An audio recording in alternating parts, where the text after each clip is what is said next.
Santo. Amen. Sumainyo ang Panginoon. At sumayin kayo. Hinirang si Jose bilang Ama ni Jesus dito sa mundo sa pamagitan ng pagpapahayag ng anghel sa kanyang panaginip. Siya magiging tagapangalaga ng mag-anak. Matapos niya tanggapin ang tawag sa anghel, tinubad ni Jose ang kalooban ng Diyos. Nakalinain si Maria ang kahinang sanggol. Ating hangaang pagiging bukas at masunurin ni Jose. Manalangin tayo matulad sa Kanya upang atin din matupad ang kalooban ng Diyos sa ating buhay. Mga kapatid, upang tayo maging marapat sa ating banal na pagdiriwang, aminin natin ang ating mga kasalanan. Inaamin ko Sa makapangyarihang Diyos at sa inyong mga kapatid, naluba akong nagkasala sa isip, salita, sa gawa, at sa aking pagkukulang. Kaya sinasama ko sa mahal na Birheng Maria, sa lahat ng mga anghel at mga banal, at sa inyong mga kapatid na ako'y panalangin sa Panginoon ating Diyos. kawan tayo mapangyarihang Diyos, patawarin tayo sa ating mga kasalanan at pagbabayan tayo sa buhay na walang hanggan. Amen.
makapangyarihan, inuupong yung salita na pinalita namin, ay maging taong totoo sa sinukupunan ng mga Berhen.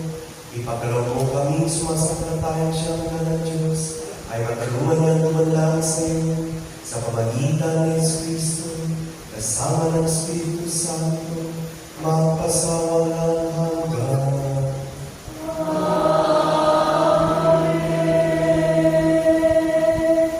Magsiyubong lahat at pakinggan natin ang pabayan ng salita ng Diyos. Pagbasa mula sa aklat ni Propeta Isaías. Nalalapit na ang araw, sabi ng Panginoon, na pasisiburin ko mula sa lahi ni David ang isang salang matuwid. Isang hari na buong karunungang maghahari. Paiiralin niya sa buong lupain ang batas at katarungan. Magiging matiwasay ang Huda sa panahon ng kanyang pamamahala. At ang Israel ay mapayapang mamumuhay. Ito ang pangalan itatawag sa kanya. Ang Panginoon ay matuwid. Sinasabi ng Panginoon, darating nga ang panahon na ang mga tao'y di na manunumpa ng ganito. Dariya't buhay ang Panginoong nagpalaya sa Israel mula sa Ehipto. Sa halip, sasabihin nila, saksi ko ang Panginoon na nagpalaya sa mga Israelita mula sa lupain sa hilaga at sa lahat ng lupain pinagtapunan ko sa kanila. Babalik sila sa sariling lupa at doon muling mamumuhay. Ang salita ng Diyos. Salamat sa Diyos. Mamubuhay siyang marangal at sasagana kailanman. Mabubuhay siyang marangal at sasagana kailanman. Turuan mo, yaong hari, kumaton ng katwiran. Sa taglay mong karunungan, O Diyos, siya'y bahaginan upang siya'y maging tapat, mamahala sa iyong bayan, at pati sa mahihirap, maging tapat siyang tunay. Mabubuhay siyang marangal at sasagana kailanman. Kanya namang ililigtas ang sinumang tumatawag, lalo yaong nalibot ng mga taong mahihirap. Sa ganitong mga tao, siya'y lukhang nahahabag sa kanilang tumutulong upang sila ay maligtas.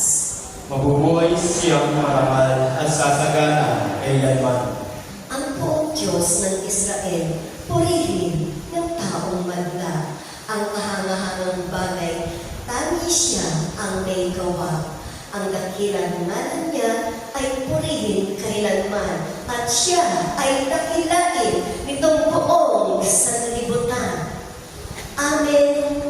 Amen. Magbubuhay siyang marangal at sasagana kailanman.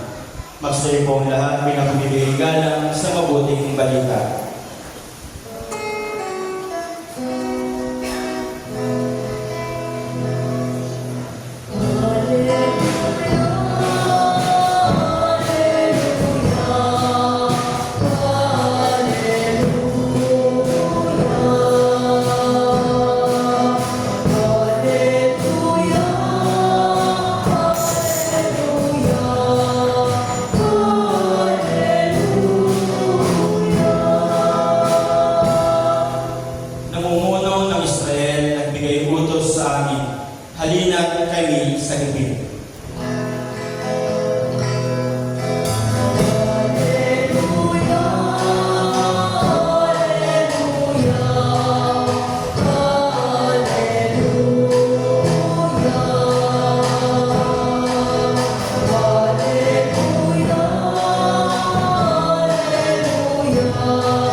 Sumainyo ang Panginoon.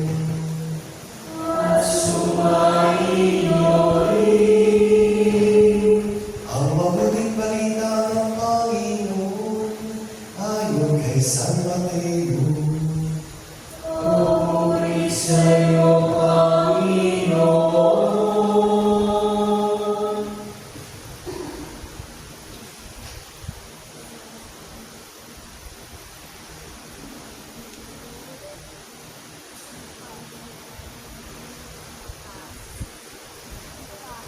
Ganito ang pagkamana kay Jesucristo. Si Maria na kanyang ina at si Jose ay natakda ng pakasal. Ngunit bago sila nakasal, si Maria ay natagpuan ng dadalang tao. Ito'y sa pamagitan ng Espiritu Santo. Isang taong matuwid itong si Jose na kanyang maging asawa, ngunit ayaw niya mapahiya si Maria. Kaya pinasya niya ang walayan ito ng lihim. Samantalang iniisip ni Jose ito, nagpakita sa kanya sa panaginip ang isang anghel ng Panginoon. Sabi nito sa kanya, Jose, anak ni David, huwag kang matakot at tuluyang pakasalan si Maria, sapagkat siya'y nagihig sa pamagitan ng Espiritu Santo. Manganak siya ng isang lalaki, at ito'y pangalanan mo, Jesus, sapagkat siya ang magliligtas sa kanyang bayan sa kanyang mga kasalanan. Nangyari ang lahat ng ito upang matupad ang sinabi ng Panginoon sa pamagitan ng propeta. Maglilihi ang isang dalaga at manganak ang isang lalaki at tatawagin ito Emmanuel, ang kaulugay kasama natin ang Diyos. Na mag-ising si Jose, sinunod niya ang utos ng anghel ng Panginoon. Pinakasalan niya si Maria. Ang mabuting balita ng Panginoon. Pinupuri ka namin, Panginoong Jesucristo. Magsimpong na. Magandang umaga po sa ating lahat. Inimitahan po kayo, pati niyo po inyong katabi sa magandang umaga.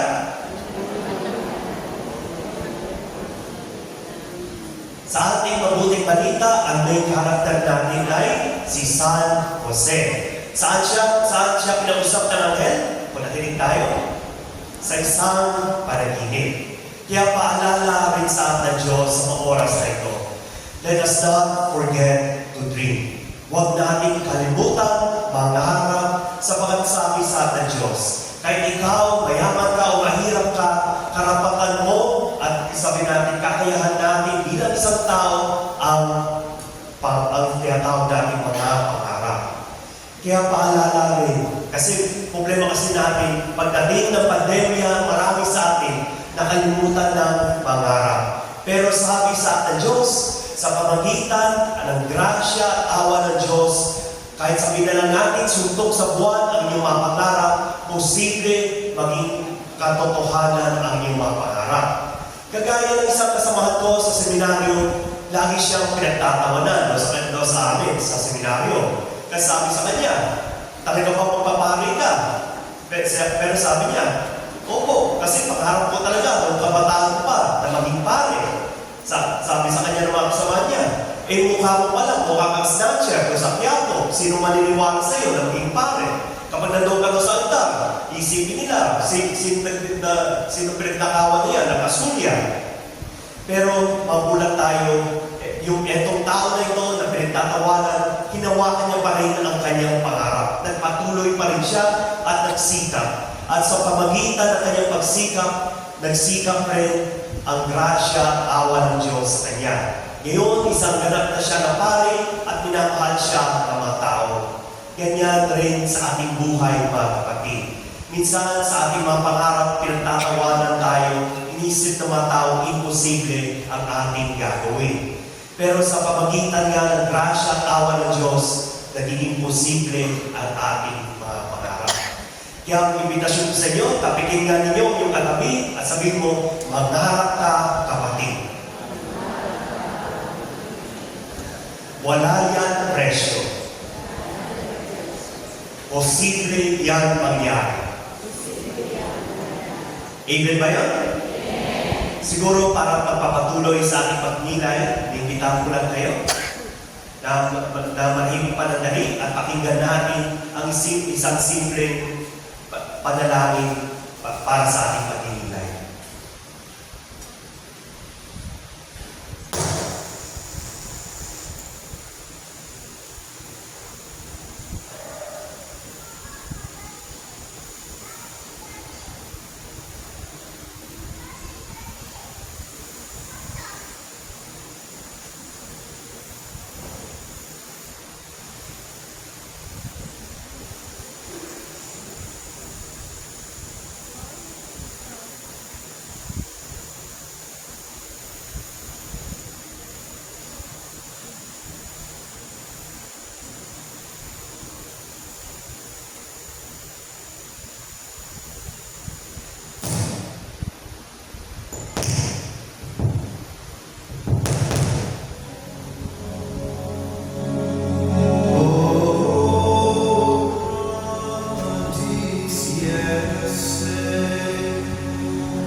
Yung dasal na yan, Radix Jesse, root of Jesse. Kasi alam naman natin, si Jesus ay nanggaling sa linya ni Haring David. Pero kagaya ng sabi ko nga, gayahin natin ang halimbawa ni San Jose. Matuto tayo mangarap upang maturuan din tayo ng Diyos kung anong tunay na mga pangarap dapat nating ithiin. Kaya ang imbitasyon ko sa inyo, tignan nga ninyo ang inyong katabi. Tignan lang ninyo yung katabi. Tignan lang ninyo yung mukha niya. Sa tingin ninyo, sa inyong katabi, ano kaya ang pangarap niya sa buhay? Magkaroon ng bagong iPhone? Magkaroon ng bagong TV? May manlibre sa kanya sa Starbucks mamaya? Sapat sabi nga sa ating Diyos, matuto tayo mangarap ulit. Kahit ikaw, mayaman ka sa utang, mahirap ka makisamahan, tayong lahat ay may karapatan mangarap. Kaya kasabay rin yan, kung pabiyak tayo, ginagawa rin natin ang ating diocesan synodal pastoral planning. Ang tema ay, mangingisda ako. Pwede ba natin mas nakasan yun? Mangingisda ako. Sabagat nga, kasabay niyan, mangingisda ako, sasama kami. Ang tawag rin sa ating Diyos, mangarap ako, sasama kami. Sabagat nga, imbitasyon sa ating Diyos.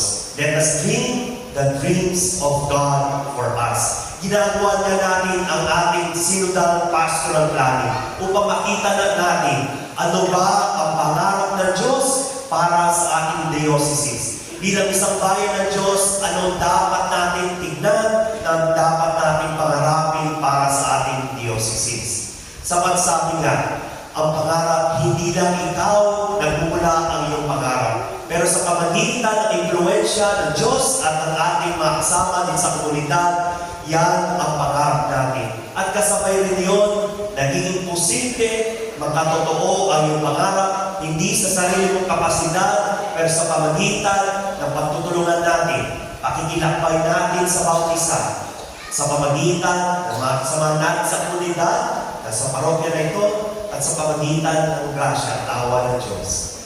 Nawa sa pagpapatuloy ng ating pagdiriwang ng ating misa, isang ang tawag sa atin ng Diyos, matuto tayo mangarap kagaya ni San Jose. Amen.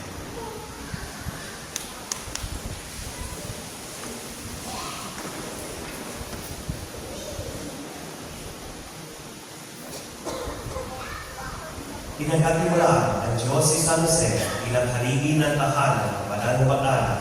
Sa tulong ng kanyang panalangin, tulog tayo sa Diyos na kailanman hindi nagpapaya sa bawat panalangin ating tutugon dinggin mo ang aming panalangin. Panginoon, dinggin mo ang aming panalangin. Para kay Francisco na ating Santo Papa, sa ating obispo, mga pari, at mga lalaking religyoso, masalagin nawa ang dakilang pag-ibig ng Diyos sa pamamagitan ng kanilang makaamang paggalingan. Manalangin tayo. Panginoon, dinggin mo ang aming panalangin. Para sa mga kawani ng pamahalaan, matulala nawa nila ang katapatan ni San Jose nang sa gayo'y kanilang magawa rin ang kalooban at kagustuhan ng Diyos para sa ating bayan. Manalangin tayo. Para sa mga haligi ng tahanan, maipadama nawa nila ang kanilang pag-ibig at pag-aaruga sa kanilang mga pamilya sa pamamagitan ng kanilang pagsusumikap at matiwasay na pamumuhay. Manalangin tayo. Panginoon, dinggin mo ang aming panalangin.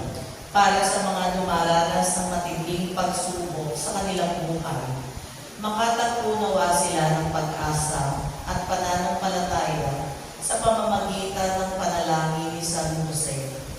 Manalangin tayo. Panginoon, dinggin mo ang aming panalangin. Para sa namayapa na masumpungan nawa nila ang kaharian at kaninningan ng Diyos na hindi nagmamaliw kailanman. Manalangin tayo. Panginoon, dinggin mo ang aming panalangin. Sa ilang sandali ng katahimikan, ating ipanalangin ang iba pang mga pangangailangan ng ating pamayanan, pati na rin ang ating pansariling kaligtasan. Manalangin tayo. Panginoon, dinggin mo ang aming panalangin. O Diyos, tulungan mo kami kahit bilang isang mag-anak sa ilalim ng iyong makamang mapag-aaruga. Turuan mo kami matulad kay San Jose na siya naging tapat at masunurin sa kanyang mga pangako sa iyo. Niling namin ito sa Panginoon Yesu Kristo, aming Panginoon. Amen. Magsubok lahat.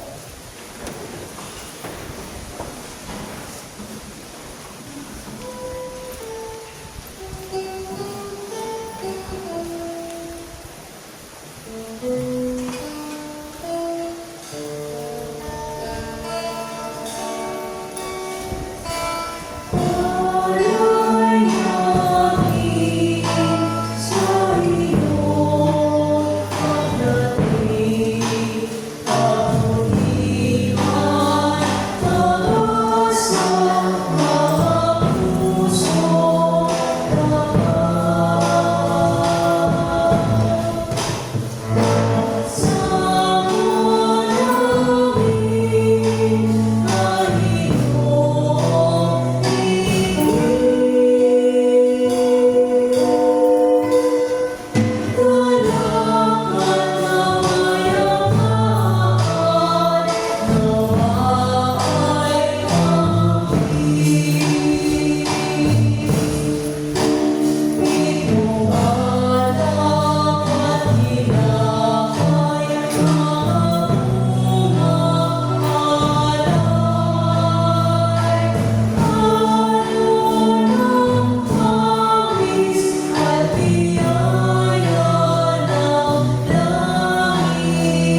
Magsayo po ang lahat.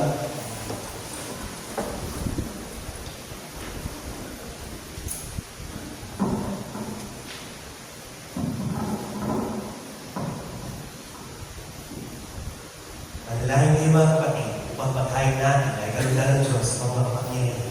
Tanggapin nawa ng Panginoon itong pagkakain sa iyong mga kamay, sa kapulit niya at karangalan sa ating kapakinabangan at sa buong sabay ng padala.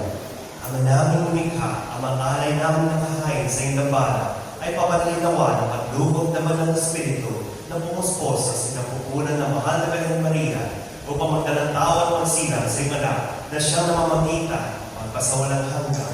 Amen. Sumainyo ang Panginoon. At sumayin Itaas sa Diyos ang iyong puso't diwa. idinasa namin sa Panginoon. Pasalamatan natin ang Panginoong ating Diyos. Marapat na siya ay pasalamatan. Ama naming makapangyarihan, tunay na marapat na ikaw ang pasalamatan sa pamagitan ni Kristo na aming Panginoon. Ang pagsugo mo sa Kanya ay pinahayag ng lahat ng mga propeta. Ang pagsilang niya ay pinanabikan ng mahal na Birhen, kanyang inang tunay sa kapangyarihan, Espiritu Banal. Ang pagdating niya ay nilahad ni San Juan Bautista sa kanyang pagbibinyag. Ngayong pinaghahandaan namin ang maligayang araw ng kanyang pagsilang. Kami nananapit at nanlang lubos na makaharap sa kanyang kadakilaan. Kaya kaysa ng mga anghel na nagsisiyawat ng papuri sa iyo na walang kumpay sa kalangitan, kami nagmumuli sa iyong kadakilaan.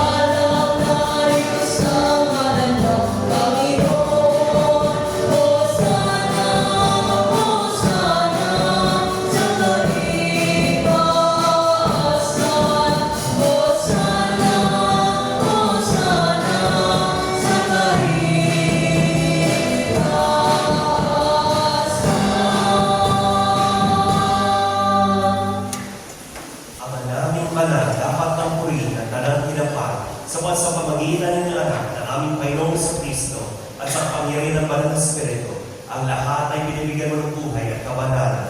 Walang sawang tintipon ang iyong sambayanan upang mula sa pagsikat hanggang sa paglubog na araw, may handog ang maningis na alay para sa pagin ang iyong anak.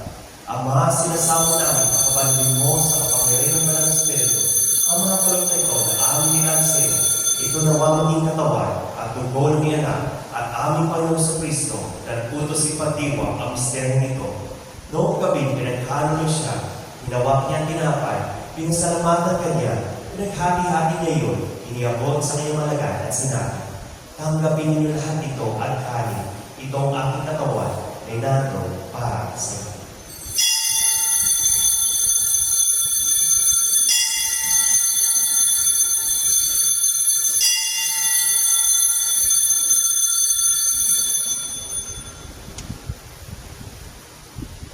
Hindi naman, kung matapos ang hapunan, hinawak niya ang kalis, muli kanyang pinasalamatan, iniabot niya ang kalis sa kanyang malagay at sinabi, tanggapin ninyo lahat ito at inumin.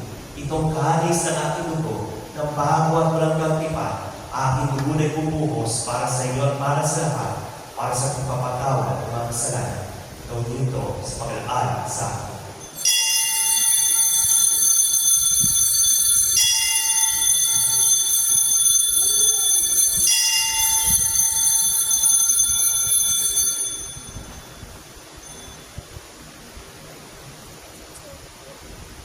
Ipagpunyi natin ang misteryo ng pananampalataya.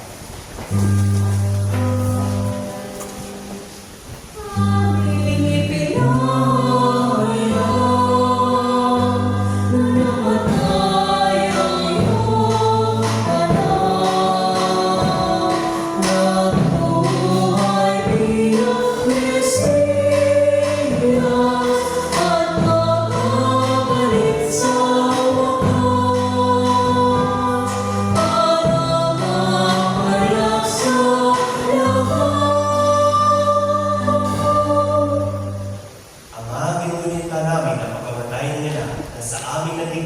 gayon din ang kanyang muling pagkabuhay at pagkakyat sa kalangitan. Samantalang kanyang pagbabalik ay pinananabikan, kaya bilang pasalamat ngayong aming naalay sa iyo ang buhay at banal na pagkain nito.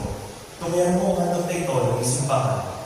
Mas na mga anak na nag-aaral ng kanyang buhay upang kami ay pagkasundo sa iyo. Loobin mo kami magsalo-salo sa kanyang katawan ng tubo ay mapuspos ng Espiritu Santo at mag-isang katawan at isang diwa ni Kristo.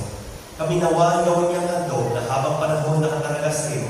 Tulungan nawa niya kami magkamit ng iyong pamana kay San Ina ng Diyos, ang mahal na Birhen Maria, kay San Jose na tiyak ng kanyang puso, kay San mga apostol, mga martir, at kay San Nagkakapala na nagdasal at inikikiusap para sa aming kapakanan. Ama, ang handog na ito na aming paipagkasundo sa iyo ay magbunga nawa ng kapayapaan at kaligtasan para sa buong daigdig. Patatagin mo sa pananampalatayang pag-ibig ang simbang naglalakbay sa lupa kasama yung lingkod na si Papa Francisco, aming obispo, Pablo Bergoglio, ng Tanang Obispo, buong Kaparian, at ang iyong piniling sa bayanan. Dinggin mo mga kahilingan na iyong mahal na ngayong tinipon mo sa iyong harapan. Habang mawain, kung mo ang pag-isahin ang lahat ng anak sa mapagpalit at sulok ng daigdig. Kawaan mo ang patuloyin sa iyong harian ang mga kapatid namin umawat ang lahat ng lumisanda sa mundong ito na nagtataglay ng pag-ibig sa iyo. Kami ay maasang makarating sa iyong piling at sama-samang tatamasa dahil kaningaw walang mali sapagkat araw na silayan ang kagandahan sa pamagitan ng aming Panginoon sa Kristo na siya pinagdaraanan ng bawat kulong mo sa aming kabutihan. Sa pamamagitan ni Kristo, kasama niya sa Kanya, ang lahat ng parangal at papuri ay sa iyo, Diyos Ama, makapangyarihan, kasama ng Espiritu Santo, magpasawalang hanggan.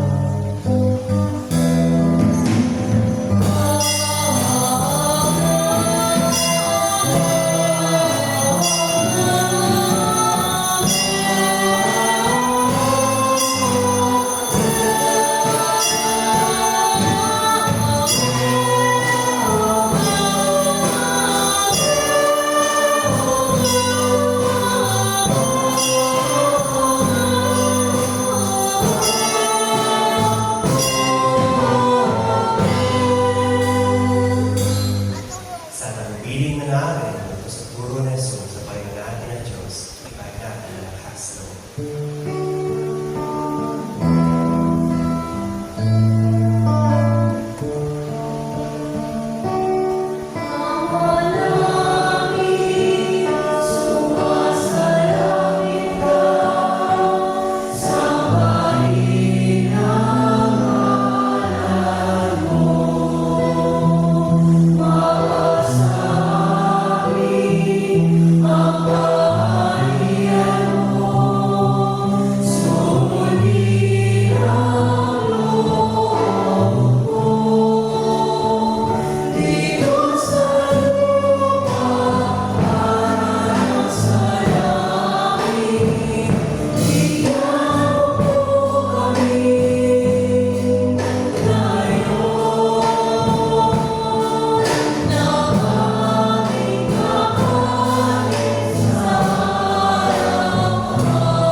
Hindi namin kami at siya sa lahat masama at looban ng kapayapaan araw-araw ligtas sa kasalanan at nilayo sa lahat ng kapamakan, samantalang aming pinananabikan ang ilang araw ng pagpapahayag ng tagapagligtas namin sa Yesu Cristo.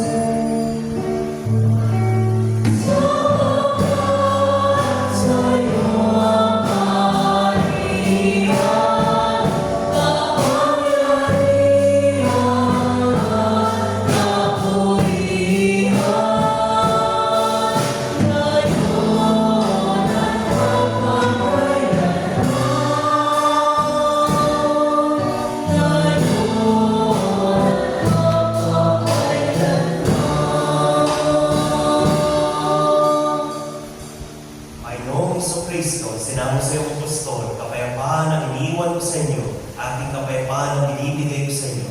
Tumayaw mo aming pananampalataya, huwag aming pagkakasala. Pagkalooban mo kami ng kapayapaan pagkakaisa, ayon sa iyong kalooban, kasama ng Espiritu Santo, magpasawalang hanggan. Amen. Ang kapayapaan ng Panginoon ay laging sumayo. At sumayin rin. Ligaya tayo, kapayapaan sa isa't isa.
Ito ang Kordero ng Diyos. Ito nag-aalis ng mga kasalanan at sanlibutan. Mapalad ang nangyari sa kanyang piling.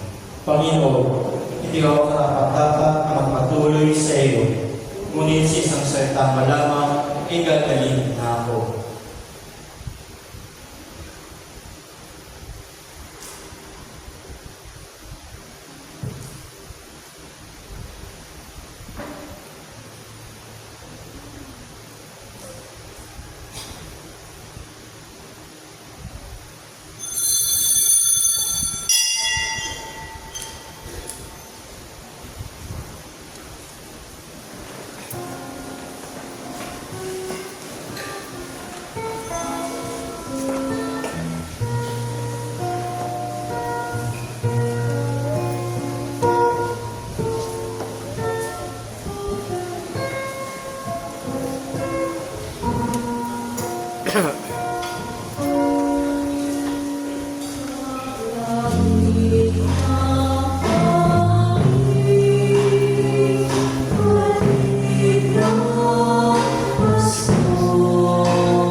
Manalangin tayo. Master mo, God, Ang naming mapagmahal sa masalo sa banalahan, lagi na walang magamang kagalaman, upang kami magamit ng kaligtasan, pakundahan sa pagkatawag ng tao ng malang, ngayong aming gulungintang kanina, sa pamagitan ni Yesu Cristo, kasama ng Espiritu Santo, magpasawalang hanggan.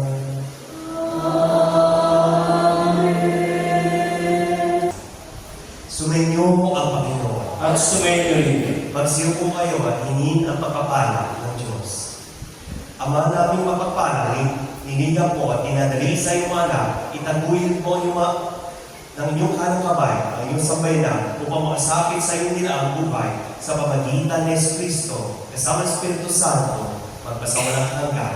Amen. At naway magpalain tayo lahat ng makapangyariang Diyos, ng Ama, ng Anak, ng Espiritu Santo. Amen. Tapos ang ating misa, kumain tayo sa pag-ibig ni Cristo. Salamat sa Diyos.